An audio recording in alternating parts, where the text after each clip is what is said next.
Assalamu alaikum wa rahmatullahi wa barakatuh. I pray you're all well. Okay, so let's resume. Alhamdulillah. The Fatiha. Bismillah.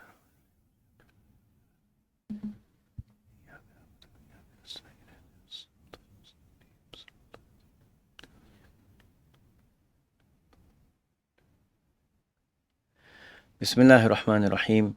Alhamdulillahi Rabbil Alameen. Wa sallallahu wa sallam wa baraka ala Sayyidina wa Mawlana Muhammad wa ala alihi wa sahbihi ajma'een. Allahumma allimna ma yanfa'una wa anfa'na bima 'allamtana. وامنحنا يا ربنا علما وعملا وقربا يا أرحم الراحمين. اللهم أكرمنا ولا تهنا وأعطنا ولا تحرمنا وآثرنا ولا تؤثر علينا وأرضنا وارض عنا يا أرحم الراحمين ويا أكرم الأكرمين ويا ذا الجلال والإكرام. So, Alhamdulillahi Rabbil Alameen, we were looking at these ayat in Surah al-Nisa, and we were talking about a group of munafiqun and who had been trying to identify as Muslims. They were outside of Medina, and in one position they came into Medina, and they were helping Quraysh and the idolaters against the Muslims. So this is an act of war. It's an act of treason. So that's why in the previous verses there was some pretty strong stuff said about them.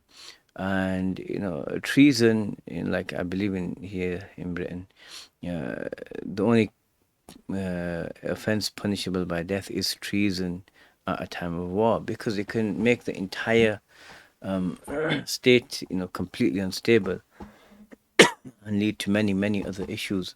So this is what they were doing. So Allah subhanahu wa ta'ala said to the believers that if you find them, then kill them. However, the previous verse cannot be properly understood without a context or without a further reading into the next verse. And we'll stop there, because like we said, we try to do half a page of the Medinan Mus'haf each time. And so the verses continue, which we're going to look at today. And there are exceptions. There were exceptions to those who from amongst them stopped fighting, or those from amongst them who sought refuge elsewhere, who didn't want to be aggressors anymore. So as long as the aggression stopped, fine. There was the ruling was rescinded. So let's look at this and we'll see what the verses say. So it says, إِلَّا الَّذِينَ يَصِلُونَ إِلَىٰ قَوْمٍ بَيْنَكُمْ وَبَيْنَهُمْ مِيثَاقٌ أَوْ جَاءُوكُمْ حَصِرَتْ صُدُورُهُمْ أَنْ يُقَاتِلُوكُمْ أَوْ يُقَاتِلُوا قَوْمَهُمْ.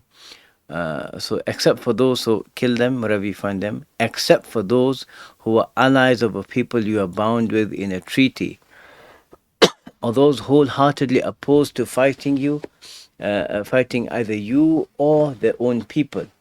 If Allah had willed, He would have empowered them to fight you. So if they refrain from fighting you and offer you peace, then Allah does not permit you to harm them. Subhanallah. فإن اعتزلوكم فلم يقاتلوكم وألقوا إليكم السلام فما جعل الله لكم عليهم سبيلا. Right. So the ruling of killing them here is the exception.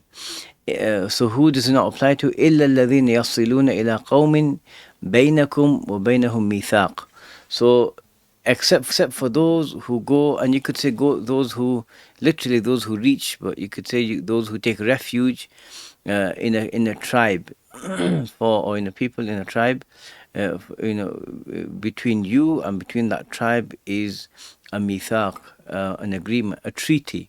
A mithaq is a strong pledge which makes the other side very confident in knowing that you will not break it. You're going to do your best to keep it. So there's an instruction here that we can understand that keep your pledges. If you make an oath or make a pledge, if you make a treaty, stand by it. Muslims are people of their word. So Allah subhanahu wa ta'ala has allowed this. So in essence, what they've done is they have they've sought protection and they sought protection from a group of people who they know are not at war with the Muslims, and that protection is honored. Yeah, and because it's honored, they're not killed. Right. So that's the first group of them. And so then he says, it's actually quite interesting that the word mithaqun is indefinite. That it's something tremendous, powerful. It has its worth. So any people, qawmin, any people between you and them is a mithaq. It's something that has its worth and weight. So give it this importance. So that's the first scenario. أو جاءوكم حصرت صدورهم, or they come to you and their chests are constricted. So, which basically means that they don't want to fight, as the translation said, they're wholeheartedly opposed to fighting. The word hasr means for something to be tight and restricted, so they feel really uncomfortable. So it's like how we say in English, my heart's not in it, right? Which means that your desire, your passion, your intention, your purpose for this is not the same as someone who wholeheartedly wants to go into it. Another word, wholeheartedly. So here is so the word is using heart, is using is the word chest. So almost to say that their chests have constricted, and so as we then use the word heart, wholeheartedly, half-heartedly, then that meaning would come into play. That it's like their chests are feeling really tight and constricted, and it's like they're feeling really opposed to it. Like they're feeling a lot of resistance, and they don't want to go down this road at all. It's like the last thing that they want to do, right? So he says, the second group is hasirat suduruhum, that their chests are, they're completely unwilling, right, and opposed to fighting you. So hasirat suduruhum, so their chests are opposed, uh, constricted with regards to the matter of fighting you. So it's أن يقاتلوكم, that they should fight you. أو يقاتلوا قومهم, so they don't want to fight the believers. Okay, they were in this mess, but now they don't want to fight the believers. They just they don't want to be aggressors, and they don't want to be in conflict, and they don't want to go and fight their own people, the other disbelievers. So it's like they just want to be seen as neutral parties, or even if they're not neutral, as non-aggressors. So as long as they're like that, Allah subhanahu wa ta'ala said, don't kill them either, right? Don't be aggressive towards them. So those who have gone to a tribe, in order for them to be granted asylum, and those who are showing no inclination to be aggressive towards you and to fight you, so don't fight them,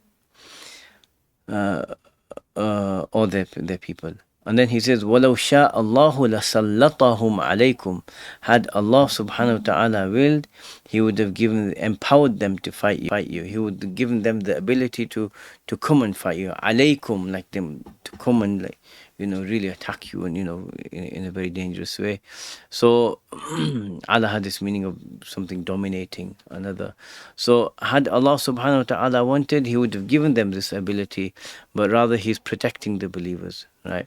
And so in essence, He's saying that even that protection is from Him.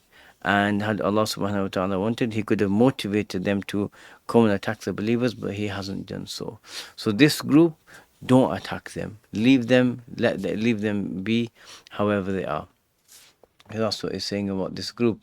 فَلَقَاتَلُوكُمْ, right? So had He wanted, He could have given them this strong, intense desire and motivation to come and attack and harm the believers, and He would have given them the desire and the ability to be aggressive and to attack, and then they would have fought the believers, right? They would have fought you, He's saying, but that's not the case. فَإِنِ اعْتَزَلُوكُمْ, so if they leave you, literally, I mean, i'tizal is to leave something, turn away. فَإِنِ اعْتَزَلُوكُمْ, So if they refrain from fighting you, so if there's no more aggression, no more plotting and planning and supporting your enemies from this group, then in that situation you can safely say that they're not wanting to harm you. Yeah, so that's the first condition. فَإِنِ اعْتَزَلُوكُمْ, and consequently, فَلَمْ يُقَاتِلُوكُمْ, and then they don't fight you. So it's not just words. Okay, we're being neutral now. We're not going to come and harm you, and then some underhanded actions to try and harm them. No, that's not happening. So they're saying that they won't harm the believers, and so they don't fight them. وَأَلْقُوا إِلَيْكُمُ السَّلَمَ, and they throw, like you could say, you could say they wave the white flag, that and they completely submit and surrender to you, right? They're showing you that they have no intention of being aggressive towards you in any way, shape, or form. So it's as though they've thrown submission at you, right, like at your feet here. So they're not gonna be aggressive towards them. Then in that situation, فَمَا جَعَلَ اللَّهُ لَكُمْ عَلَيْهِمْ سَبِيلًا, then for you, Allah has not made for you any way to get to them, right? You have no authority, you have no permission to go and harm them. Leave them, and they've chosen their way of neutrality, and their actions have showed this. They say, that they've surrendered to you, so that's sufficient, right? Allah has not given you any sort of authority or ability to go and harm them, right? So like I said, this is a necessary verse for understanding the previous verse. It's not just about, okay, they've opposed them, go kill them. It's not like that at all. Okay, so then we have the next verse, where Allah subhanahu wa ta'ala says, so tajiduna akharin, now it's about a different group, right? So tajiduna akharina yuriduna an ya'manukum wa ya'manu qawmahum, you'll find others who wish to be safe from you and safe from their own people. كلما ردوا إلى الفتنة أركسوا فيها, yet they cannot resist the temptation of disbelief or hostility. فإن لم يعتزلوكم ويلقوا إليكم السلام ويكفوا أيديهم فخذوهم واقتلوهم حيث ثقفتموهم. If they do not keep away from you, offer you peace, or refrain from attacking you, then seize them and kill them wherever you find them. أولئكم جعلنا لكم عليهم سلطانا مبينا. Okay, so those people, we have given you full permission over such people. So now it's a different group, and this group, what do they want? They want safety and protection from the believers, right? They're saying, oh, we're believers, we're Muslims. When they face the believers, they show that they outwardly show that they're believers, so they won't be harmed. وَيَأْمَنُوا قَوْمَهُمْ, and they also want to be safe from their tribe, so they meet no harm from them. So when they see them, what do? They say, look, we're really not with them. We're just saying it, will help you. That's their idea, and that's their understanding, right? And these are their actions, but there's no sincerity here, right? How do we know? كلما ردوا إلى الفتنة أركسوا فيها, as we see here. So Allah subhanahu wa ta'ala shows us that He turns them back, yet they cannot resist the temptation of disbelief and hostility. كلما ردوا إلى الفتنة, whenever they're placed in a position where they can be actively hostile and actively harm the believers, they end up in a worse state. They end up being flipped upside down, as we saw. So they're saying, oh, we're believers now, and we're not going to do this and we're not going to do that. When the opportunity comes, they're flipped, and they end up going and taking the steps to harm the believers. Then urkisu fiha, right? As we said, the word yesterday, last time, the word means to have to end up in a worse state than before, to be flipped, and to end up in a worse state than before, and rijs, something filthy and impurity, being involved.